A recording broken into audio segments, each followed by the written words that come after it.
In 50 hours, I think we came up with this concept because we meet a lot of people who have very, very interesting ideas, right? There are entire newspaper media companies basically running competitions to bring together ideas. But you must have met this uncle who basically says, you know what, long time ago, I basically had this idea, which is like Facebook, right? Except that the uncle didn't do much about it. I think that's the difference between somebody with an idea and a Mark Zuckerberg who actually goes and makes billions out of it is pretty much the first taking that step to basically do something about it. So we do realize that entrepreneurship is not an easy job. It is hard. You have to convince yourself. You need to figure out, find some data before you basically either quit your job or sit out of placements, because everybody is risking something by making the decision.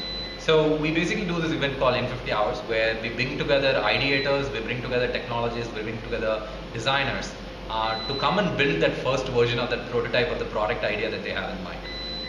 What has it done for people? I think it kind of gives them a starting point, because they either kind of realize that, oh, maybe the idea that I was talking about is too big, I cannot build it on my own. Or they basically go back and basically say, you know what, hey, here's something which is very interesting. They start showing it to people rather than basically coming and telling people that, hey, imagine if and all those things. I don't have to imagine anymore. I can actually see the product now, right? So the last 1 year, we did about 4 events in Chennai. We had about 250 participants, 100 odd prototypes that came out, but 20 odd startups came out of it, right?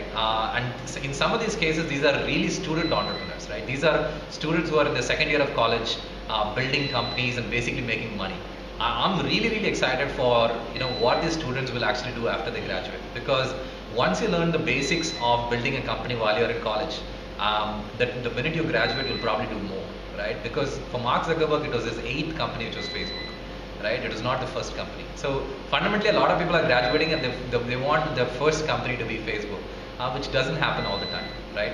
So how do you basically gain all that experience of learning, failing, learning a few more, and taking that baby steps to basically become a great entrepreneur? You need to start somewhere.